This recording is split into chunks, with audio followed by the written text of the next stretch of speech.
So today's talk is really all about whatever you take from it. I mean, they're always like that, right? But that's awesome. Thank you. But this one specifically, because it's today's talk is a lot more philosophical. Not that not that there isn't applications to life and stories and stuff like that, but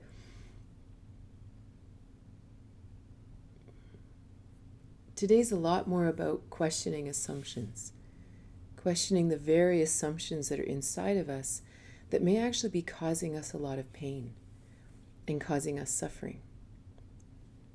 And this one specifically, because it's called Thriving in Flux and Constant Renewal, it is that assumption that change is odd. Sometimes we'll say change is a part of life. But what if change is life? What if it's actually the point? What if it's actually foundational to being alive? And when we push against it and we resist it, that's the change. And it causes a dissonance in our mind. It causes this static in our mind because we're like, no, no, no. The goal is finding the thing that I want to do and then I'm good for the rest of my life and it's never going to change. That's that thing. And then as soon as something changes, we fight. And because we're actually on a foundational level, maybe our philosophy is off. And I open this up not as someone who knows, but really as someone who is really pursuing this personally and really curious myself. And it was interesting today. My intention was to talk about some theory of David Bohm, who I like to talk about a lot. And he's a quantum physicist back in the day and a very grounded man, very interesting, because he was a quantum physicist, but his intention was to study science so that he could help humanity, to help alleviate poverty, actually was his intention. So as he was studying quantum physics, which we'll get into a little bit today in a very, well, in the way I understand it, I'm not a quantum physicist. So I'm a layman at best, and luckily there's no quantum physicists in the room, hopefully today. But what was fascinating about David Bohm is that somewhere along the line, he became friends with Krishnamurti. And they discovered that what Krishnamurti was teaching about consciousness, or the questions he was raising around consciousness and the nature of that, what that was very similar to the questions being raised in the rooms of quantum physics. The power, the effect of the observer on our life. If you're conscious, does that affect our life? How does it affect our life? This is a huge topic in quantum physics, and so anyway, David Bohm spent 30 years in dialogue with Krishnamurti, the quantum physicist and a spiritual guru, which really brought so much of what he taught into our day-to-day life and made it very important, like it very practical. It wasn't just, quantum physics tends to be sort of literally theoretical physics. You do thought experiments in your mind, imagining this. But David Bohm brought it right down to humanity and said, no, this matters because there's no point in studying it unless it actually helps people. Right? And that, I think, is why I'm so drawn to him. And yeah. And so my intention was to talk about him and what he and Krishnamurti talked about today, and to talk about a native elder in Alberta named Leroy Little Bear, who I also got to study under a little bit this summer, and he was also friends with David Bohm. So cool. It's like cool people just find each other, right? And so how the Blackfoot the Blackfoot spirituality, the Blackfoot science really is the same as what the quantum physicists are saying. And then this morning I was pondering this, and I was thinking about how to kind of organize our talk today. And I was remembering a quote, and the quote was, that the only constant in life is change. And in my mind, I thought I'd read it in a Carl Sagan book like a long time ago. So, of course, I Googled it. And it turns out that it was actually said by a Greek philosopher named Heraclitus. And I'm just going to, I don't have my glasses on, so this may come out funny. Or I actually have to put the cursor on the thing. Heraclitus. And Heraclitus, like before Socrates, like I don't know what the date is, but he was actually the first to say this, that the very basic foundation of life is change. And that anytime we suffer, it's because we are pushing back the river. We don't want the change. And because change is so natural, it's actually who we are. We will suffer. And he's quite an amazing guy. Like when you actually read all the quotes that we repeat today, like even the quote that says, "You cannot step in the same river twice." That's actually from Heraclitus. And so anyway, he's a curious addition to our talk today. And I didn't even know. The things you discover drinking coffee in the morning. So last spring, I was staying at my sister's. And not that that's important, but, and I watched this movie all about David Bowen, which I've mentioned before. It's called Infinite Potential, The Life and Times of David Bowen, or something like that. And it was free on YouTube for a certain period of time. Now, you can still watch it. I think it maybe costs, I don't know, $5-6 or something. Totally worth it. And I watched this movie, and I was just blown away. Like the whole documentary just blew my mind, because of course it was all about how the world is actually constantly shifting, constantly flowing in and out, and how our very consciousness was actually defining our reality, and how that interacted with what he called the unified field. Well, of course, the unified field is, we can interpret this many ways, and we can consider that God, we consider that oneness, we consider that consciousness, we can consider that whatever that unknowable oneness is, that in a spiritual path we desire to blend with, to be one with. Even though I'm in this limited form right now, I am also part of the oneness. How does that happen? Right? So as someone who studies and teaches Tantra, as someone who has always sought this connection to the unknowable, ineffable essence of life, to hear a quantum physicist talking about a unified field that we are all constantly growing out of and returning back to in every millisecond, I was like, what? Like, what? So blown away. And there were all these, so David Bowen died a couple decades ago, but this movie was made by a place called the Pari Center, Pari Center in Italy. And you can get on their email list. They are dedicated to continuing the works of David Bowen and other great thought leaders. It's very accessible, for non-quantum physicists. It's very, very beautiful. So there were all these people interviewed who knew David Bowen, who had worked with him, everything from legit quantum physicists to psychologists to biographers to people who studied Taoism and taught Taoism, and how Taoism blends with David Bowen's work in quantum physics. Honestly, I've watched this movie I think 6 times. I just can't get enough of it. And now I'm reading all of his books and I'm all excited. And anyway, so this was in the last spring.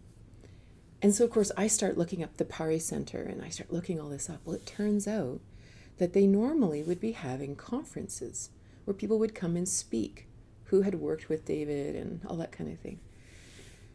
So instead, they did a series of Zoom calls with all of these eminent teachers, philosophers, quantum physicists, incredible humans, And we got to attend Zoom calls with these people from around the world. And one of them was Leroy Little Bear, was this lovely native elder who I'll speak about in a bit. And so it just, in the land of things that expand you into a whole other dimension, I had a great summer. It's like I couldn't take notes fast enough and read enough books and do all the things I wanted to do because it was just so wonderful. So that's sort of the foundation of our talk today. It's a lot of what David Bohm talked about and really redefining, or not even redefining. I don't even want to present it as a philosophy that we have to adapt, more as something to ponder. Because I think every single one of us, we're so unique. And how we see the world is so perfectly unique. So my only intention with our talk today is that maybe if there is a belief system within that is in conflict with our life, that maybe we just look at it, or we look at it from a different angle, and it shifts and changes to whatever our individual, personal, perfect philosophy is. So, yeah. Okay, you guys ready?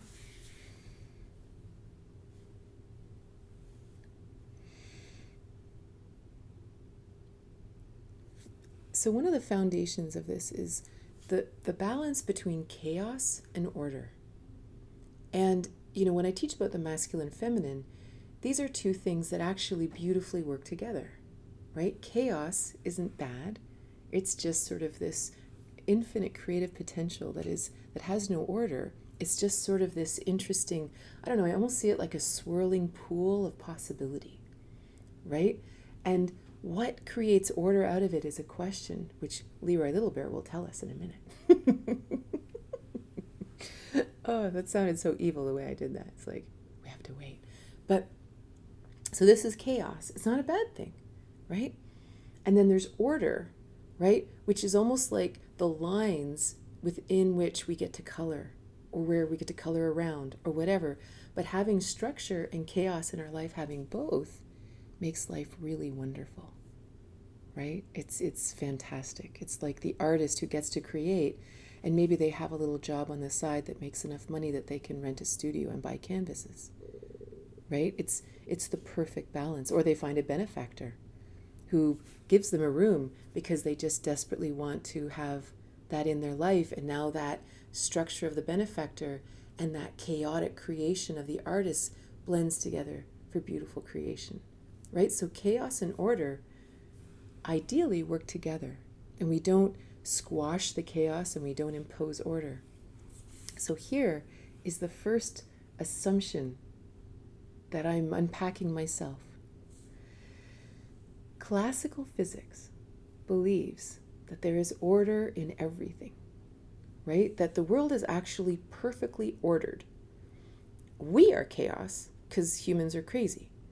But if we could just get our science right, if we could just get the right math, we would understand the world, then we would feel safe, we would feel secure, we wouldn't have to question anything anymore because the science and the math would explain the universe to us, right?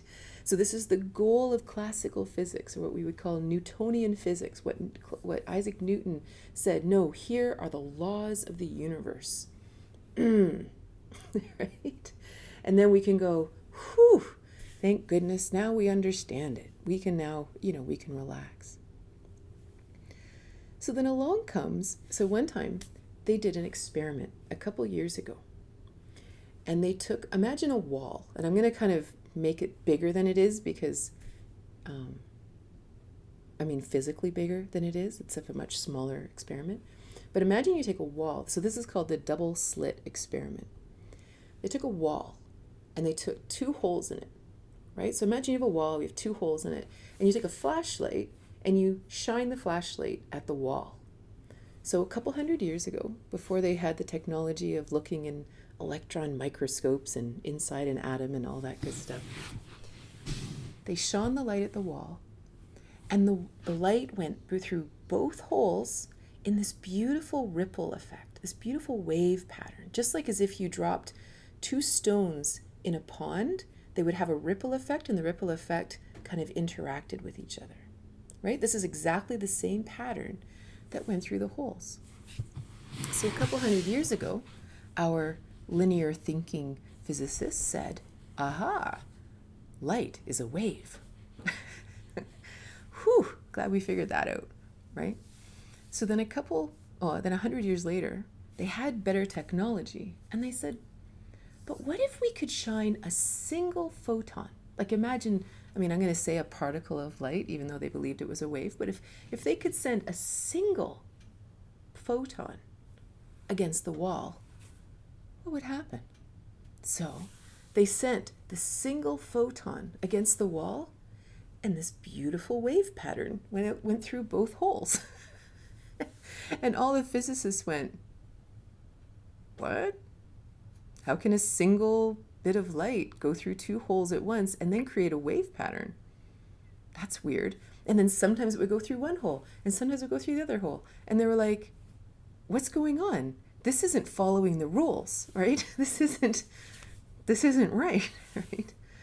So what they did is they took a little measuring device, and they put a measuring device beside the hole. And then they redid the experiment, and they sent a bunch of singular photons through. And as soon as they put the measuring device up, the light acted as particles, and they just went through the holes and stuck to the back and then hit the back screen. They weren't a wave anymore. They were just particles. And they were like, wait a minute, that's not right. That doesn't make any sense. So they took away the measuring device, and then the light went back into this beautiful wave pattern. They put the measuring device back, tick, tick, tick, particles. And they were like, ugh. Hence the birth of quantum physics, right? And people went, no, we understood life. We understood this. This is true. So this became the strange anomaly of the effect of the observer on an experiment. This is the foundation of why they do double-blind studies in science, because they realize that it's not just the intention of the observer, it's the very fact that we are observing it changes everything. It actually changes what the atoms do. So this is mind-blowing, right? Like, that's not right. That's like, if you apply that to our life, we think we're supposed to be conscious of every single thing, look at everything, measure everything, know every single step that we're taking is right and on path and everything. But what if the very fact that we have a measuring device on our own life, we're actually limiting what's possible into a particle? Whereas if we maybe just set an intention, took our eyes off of the details, do we then also act like a wave? Do we then also have an entirely different result? So these are the questions that David Bohm is just like, this can't be right. Like, so this is like, quantum physicists have been arguing about this and sitting in rooms like really confused for like 100 years. So it's a bit of a mind-bending topic. Hence his love or his joy in meeting Krishnamurti. Because this was exactly what Krishnamurti was studying at the time and sharing, was the effect of the observer on our life, the effect of the observer on our consciousness. And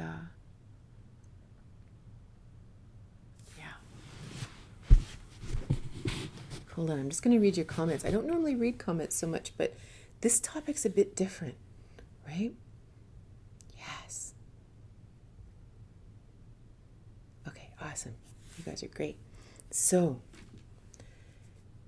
this is sort of one of those things that when you just,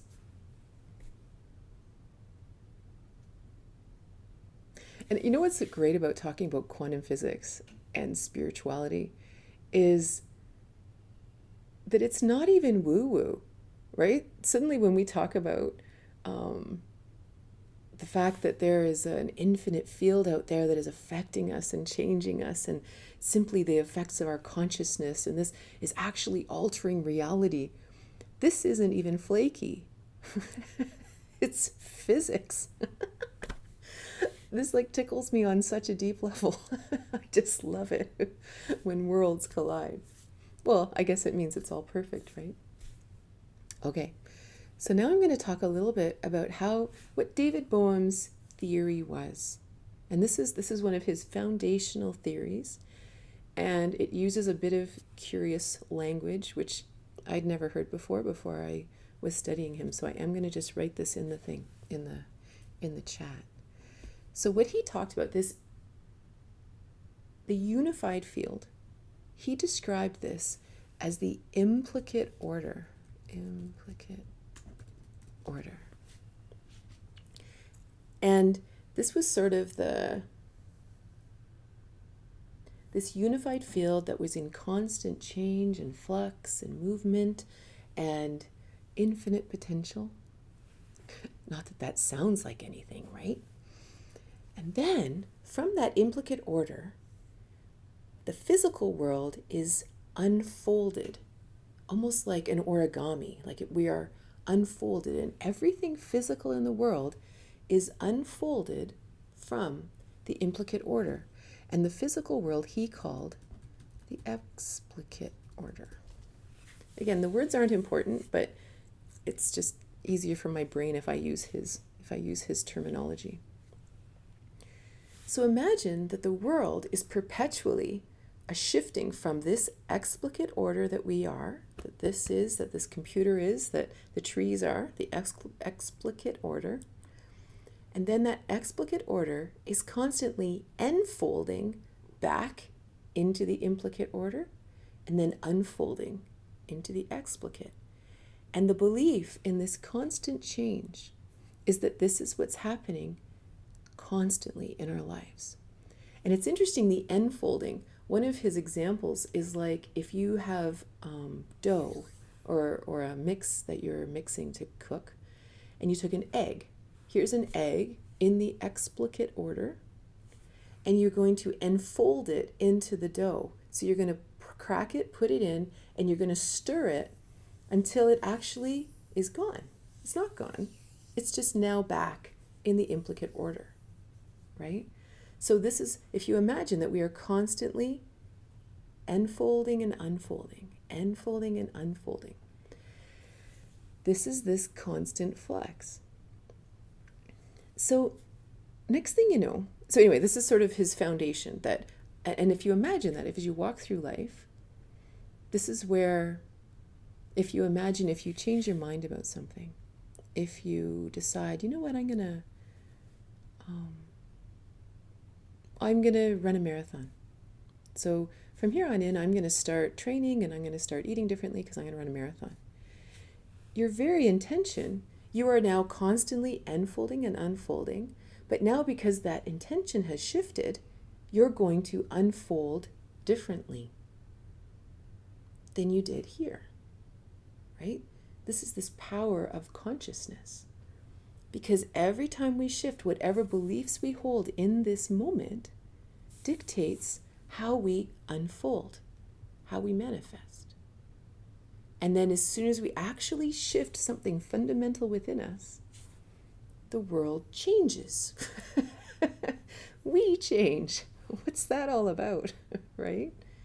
It's like, I remember back when I was, I know lots of you guys have heard this, but for anyone who's new, in 1999, I was sick and I had breast lumps and I had a miraculous healing. And later, much later, I decided to start doing research into why people have spontaneous remissions. Why do we have spontaneous remissions, otherwise known as healing from the implicate order and having a shift in our physical, beings. And one of the interesting things they talked about is they said, our understanding is that the body is always growing and changing, and that the cells are always being recreated and destroyed and recreated and destroyed. And the idea is that if, and at the time, because of course I was researching cancer and why people heal or don't heal and all this, and they were saying that when you think of that that if you have a tumor in your body today, if you had a tumor 5 years ago, that means that the body is replicating that tumor perfectly. All the cells in that tumor are brand new, right? That there is, and that was really intriguing to me, that what part of my blueprint, what part of this consciousness, what part of where I am right now is perfectly manifesting this right now, right? And we really have to look at this in a certain paradigm. Like, it's not a blame thing. It's not that, I caused my cancer. It's not like that. It's just looking at it and going, that's interesting. What's going on here? What's going on a wholeness level? So this is just it. So as we shift our consciousness, suddenly people's tumors go away. Not always, but often. But we don't often shift consciousness. A lot of people will say that if we have a certain paradigm that we live according to, some people never shift that paradigm in their life. They never look at the world differently. They die with that paradigm in them. And maybe their children grow up with a different paradigm, but it seldom shifts paradigm within a lifetime. I don't know if that's true in 2021, but when these books were written in the 70s, that was a common thing. So the idea of that unfolding being really radically different, if nothing is radically shifting inside, radically shifting, how can the unfolding be any different? Right? So next thing you know, Leroy Little Bear is the teacher for the week. And of course, I was actually really shy, right? Like,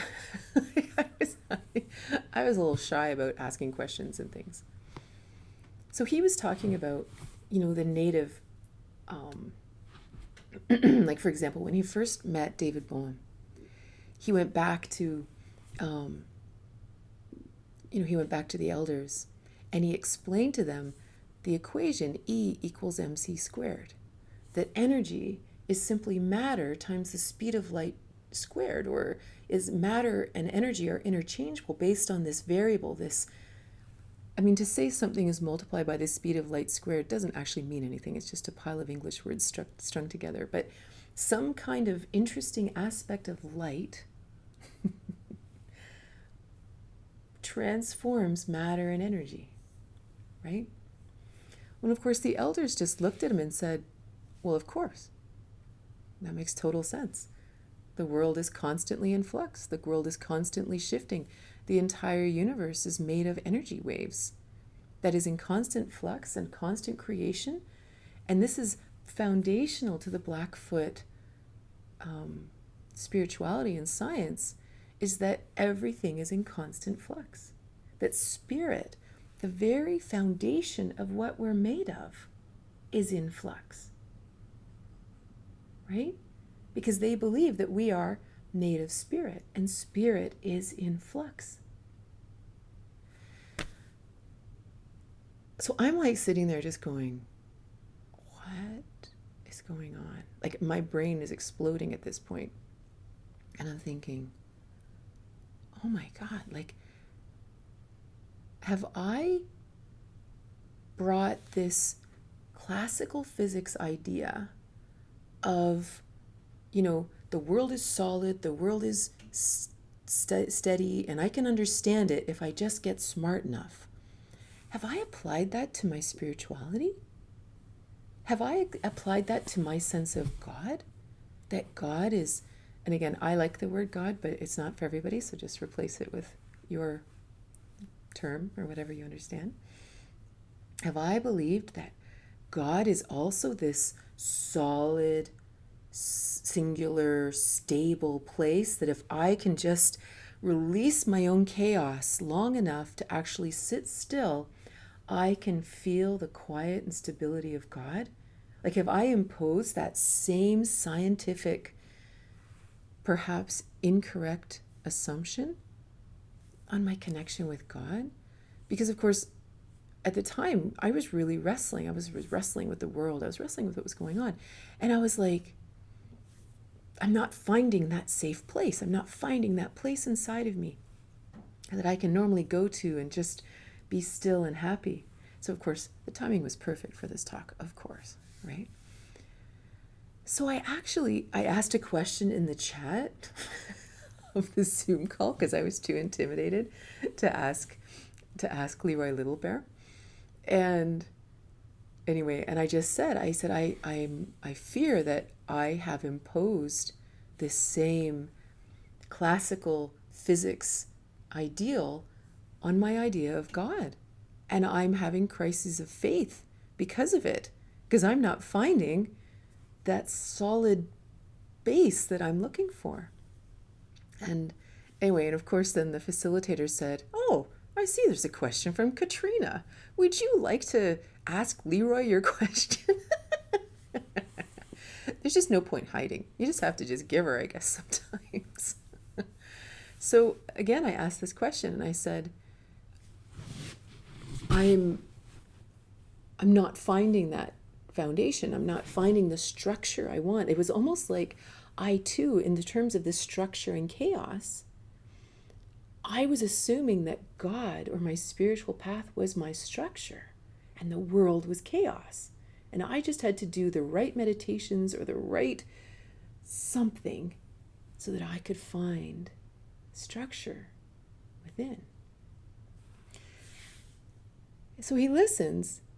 And one of the great thing about asking him questions is he didn't directly answer my question, right? He actually, I guess, answered what came to him, which, and here's what he said. He said, all the world is in constant flux because all things are made of spirit.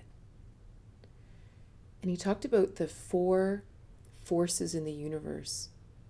And I don't know what they are exactly. I don't know whether it's magnetism, electricity, something, I don't know. But anyway, 2 of them are strong nuclear forces and weak nuclear forces. Strong nuclear forces is what brings that chaos, that spiritual flux into the physical world and creates something physical. These are the strong nuclear forces. Okay? As soon as those start to subside and there are weak nuclear forces, that being dissipates and returns to spirit, right? He said, he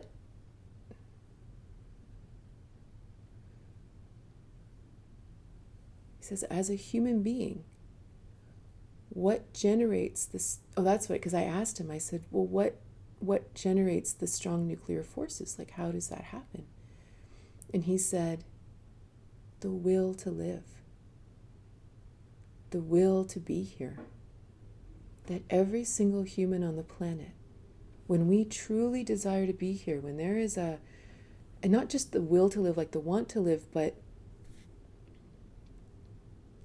like there's stuff we want to do. Right? There's like a desire. There's a thing. It's like, oh, I'm here. Okay, I'm going to go do this, and I'm going to go do this, and I'm going to do this. That will to live, that will to experience is what creates the strong nuclear forces that brings it all together, that makes me here and physical.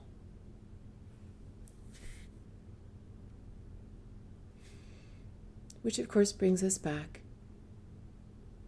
to consciousness, to how incredibly powerful. Like, imagine that your will to live, your truth, your definition of self, and I don't mean like from an ego place, but from what makes every single person on this call beautifully unique.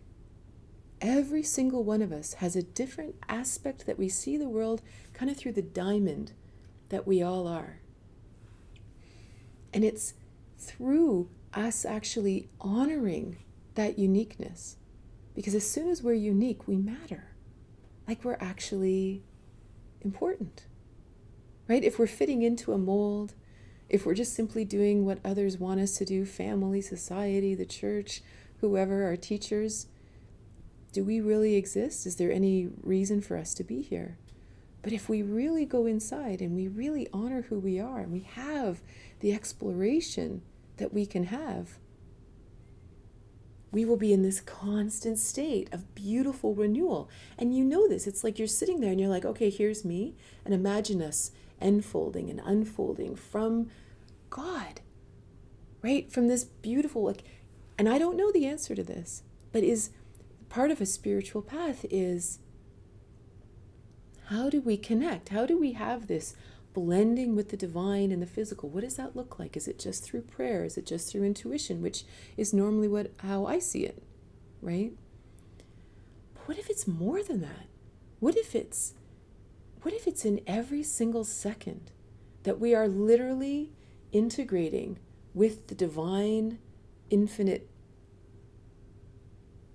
unified field? What if we are in constant communion, and that whatever our consciousness is, whatever our goals, we will unfold into that space. We will constantly shift into whatever it is we want.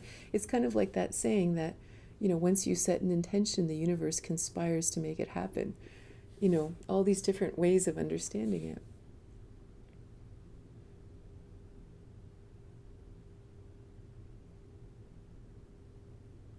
I don't know, it just gives you so much hope, right? That we really can say, no, I think I'd love to do this. I'd love to do that. So then you also imagine, so Heraclitus, back to our Greek philosopher friend. Who knows, maybe David Bowen read Heraclitus. I don't know, probably did. So his whole thing was that life is flux. And he said that because life is flux and life is constantly changing, that we are often in a constant state of strife, and not strife in a bad way, just change. And his theory, it's just his theory, we don't have to agree with him, but again, things are interpreted from the ancient Greek, so who knows what he really meant. By the time it came to English today on Google, he basically believed that the greatest transformational element in the world was fire.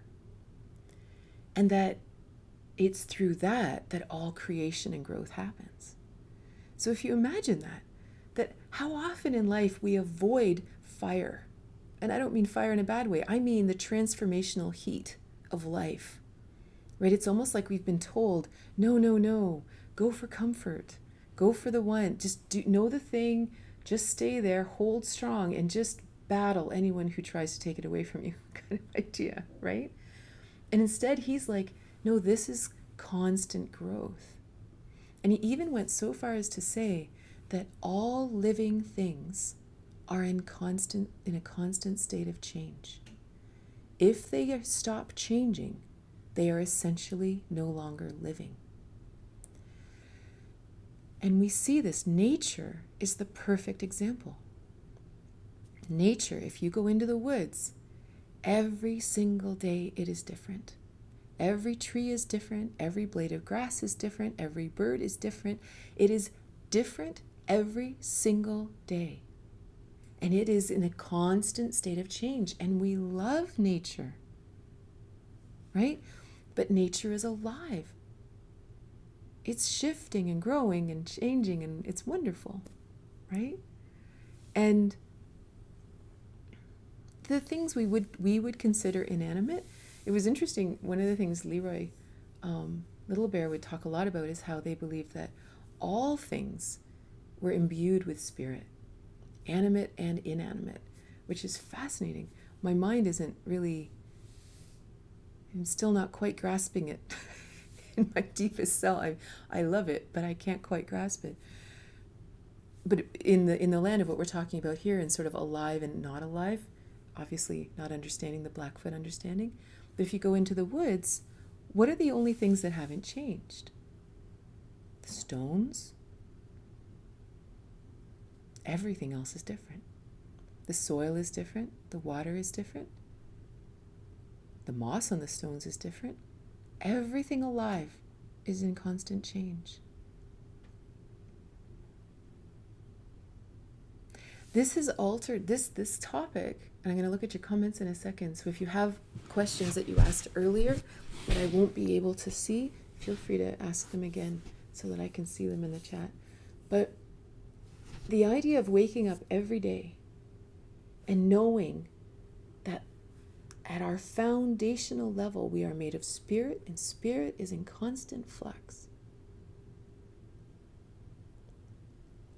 It opens me up to who knows what's going to happen today.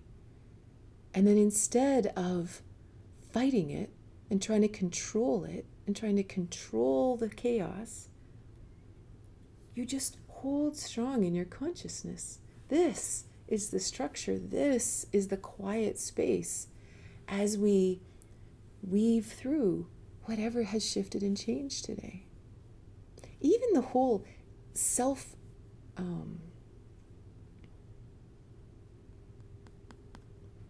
what do they call it in the Matrix? You know, when Neo is first in the construct program or whatever, and he looks different? Your residual self-image, right? We all have a residual self-image that we think is constant. But what if it isn't? Right? I have this one friend who, very, very interesting woman, and I remember when I first met her, it was because one of my children was sick and doctors couldn't help, and so she was a holistic health practitioner, so she was literally living in a cabin in the woods, you know, like really neat. And I remember talking to her one day, and she was very, very introspective and conscious, you know, and she just stopped, and I don't know what I was talking about, and she looked at me and she said, "I have begun the process of de-aging." And I was like, that's awesome. Like, that's so awesome.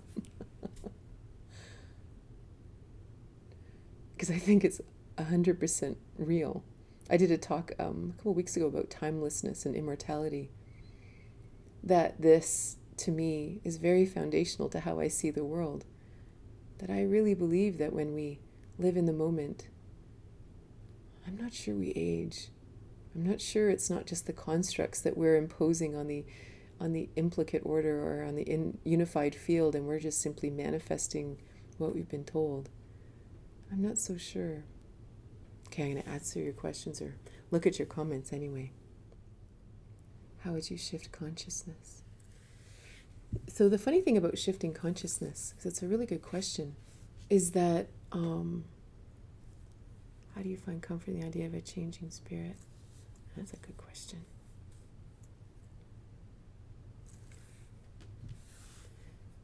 See, I wonder if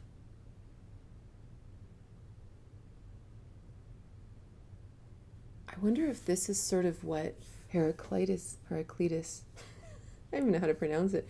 You know when you've only read something but you've never heard anyone say it? We'll call him Heraclitus for now.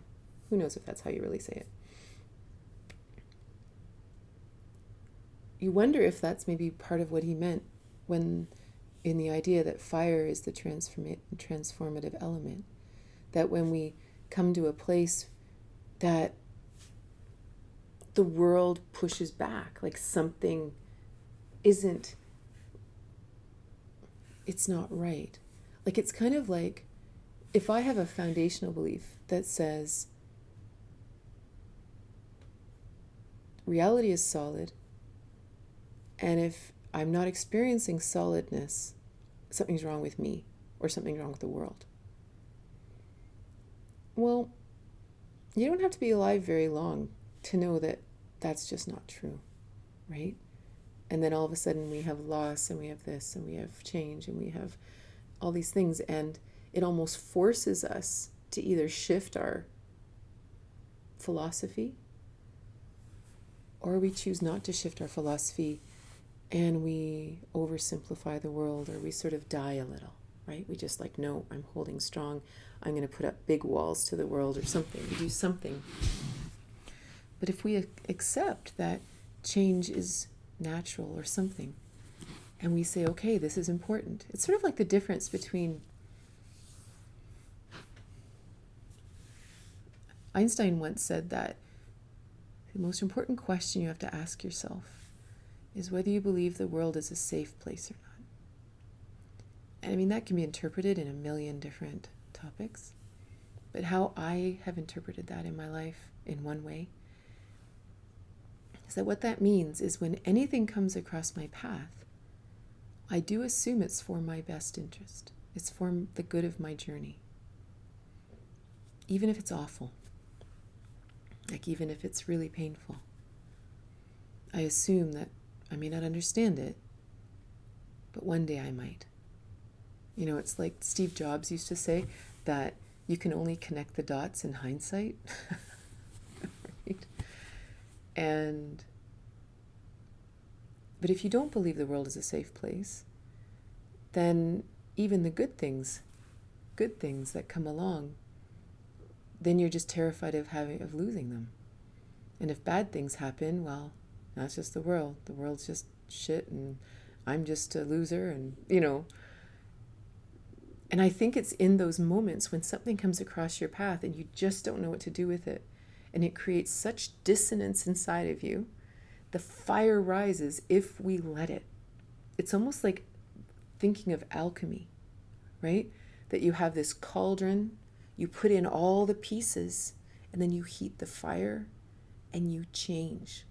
But you have to know that we're changing. We have to, again, embracing this idea of change as a normal thing, as a foundational aspect of being alive. Not that change happens in life sometimes, but that the very nature of life is change.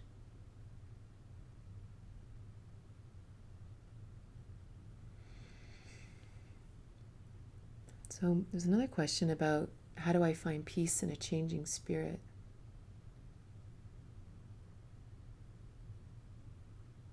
And I think my language might be off there because it's more, this is the funniest thing, right, about talking about anything spiritual or anything outside the third dimension.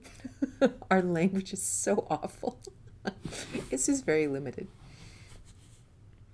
It's more like that the nature of the non-physical, the nature of spirit, the nature of God is, I guess, just that it's closer to chaos than structure. It's the infinite potential. It's literally all the moving parts. It's everything. So how do you include everything? Right? So that everything is constantly alive. Right? If change means you're alive, then I remember when I went back to university about 10 years after I graduated because when I wrote my book, What If You Could Skip the Cancer? People started coming to me for counseling, people who were sick or people who had family who were sick. And, you know, I would just talk to them and stuff. And I was really doing a lot of holistic healing work and stuff with people then too. But I kind of realized that, you know, my math degree really wasn't serving me here, and maybe there were other things I should know about psychology before I spent too much time counseling people. So I went back to school to study psychology. And I remember one time sitting in this psych class, and they were talking about the process of myelination. And this is like myelination. And did that go? Yeah. And myelination is the process where, imagine your neurons, well, actually in your whole body, but I'm going to point at my head. Imagine your brain when you're born, it's all just gray matter, just like raw neurons. And then every time you learn something, like a baby, if you picture a baby and the baby starts going ba, ba, ba, la, da, da, da, they're learning something. They're learning that this creation can make sound. That's interesting. So then these temporal lobes, this part of the brain right here, starts to learn. And as it starts to learn, it starts to myelinate, which means a myelin sheath, which is a white sheath, forms over the nerve and becomes white matter. So that's why we say gray matter, white matter, like in the brain. And so the idea, and then of course when the baby starts to move its feet and stuff like that, it starts to like touch and realize it has control, then this part of the brain starts to myelinate and it starts to have control and it starts to understand. Well, the weird thing is I'm sitting there in the class and I'm that annoying, like mature student, right? Asking questions. Everyone else is just like, and they said, the myelination process continues. It starts from birth and it continues on and generally stops around the age 19. And I was like, what? And I'm like, and I really chewed about that quite a bit. And because, of course, they often talk about how Alzheimer's and stuff is often the demyelination of the nerves. So what happens is you have all this white matter, the myelin sheath is gone, and you have these raw gray matter touching almost, right? And so things get offside, right? And so I really thought about this a lot. I thought, like, what's causing the demyelination? And there's a lot of theories about that. What causes that? But why would they believe that myelination ended? And then what I came to in my theory, and I was actually going to do my thesis on this, but I never continued. I stopped studying because they had taken out all aspects of spirituality and everything. And if they couldn't make a monkey or a rat do it, they considered it non-scientific. And I'm really into humans. So anyway, but what I wanted to, my experiment that I was going to do was based on the idea that beyond age 19, especially, well, even sometimes if you go to university or college, we actually stop learning. We actually stop having any reason for myelination to continue. Even sometimes when we go away to college or we go away to post-secondary school of any kind, we are now learning within our groove, right? If I'm a mathematician, I'm going to continue learning math. If I like working with my hands, I'm going to maybe learn to be a plumber. If I like doing this, but I'm actually not learning in a way that kind of hurts. You know, like I remember when I was older, I decided to pick up the guitar and try to play the guitar. And I remember standing there, like sitting there with the guitar, and it was actually like you could actually feel it hurting my brain, trying to fret the fretboard. I was just like, but then you'd wake up the next day and myelination would have happened in my brain and I could effortlessly do it, right? But how often do we do things that actually require us to shift paradigm, to change, to grow, to actually grow in a way that we've never thought before? This is myelination. And one of the interesting things about Einstein, because I love talking about Einstein, is when he died, they put his brain in a museum or something, or they kept it anyway. So this is my right brain, this is my left brain, and this is the corpus callosum. This is the connector that we understand is how our left and right brain talk to each other. His corpus callosum in his brain was the most heavily myelinated brain they'd ever seen. Right? Constant growth, constant change, constant expansion. What an amazing way to live. Right? Really be alive. Right? Right to the very ends of our existence. To be 100% alive and shifting and growing and changing and expanding. You know? I don't know. Kind of sounds good to me. It sounds good. It feels good to me that whatever I'm made of, growth and change is built into the system. That it actually is what keeps me alive and vibrant and, I don't know, seeking new ideas. And so if you imagine this whole idea that we are all one, that we are all here on the planet together, here to, I don't know, side by side up the mountain together, that we are all in this beautiful constant flux. And even in relationships, to always know that this person you've maybe known your whole life and maybe been married to for decades, they're not the same person as they were yesterday. Because sometimes even as family and friends, we hold each other in old patterns. And we don't even let each other change. We don't meet each other for the first time. every time we meet. You know, imagine meeting your children, your partner, your friends, your parents, like they're brand new every time. It completely shifts the whole experience. Well, I hope you have a wonderful day or a wonderful evening, and maybe we'll see you tomorrow. We'll see you later.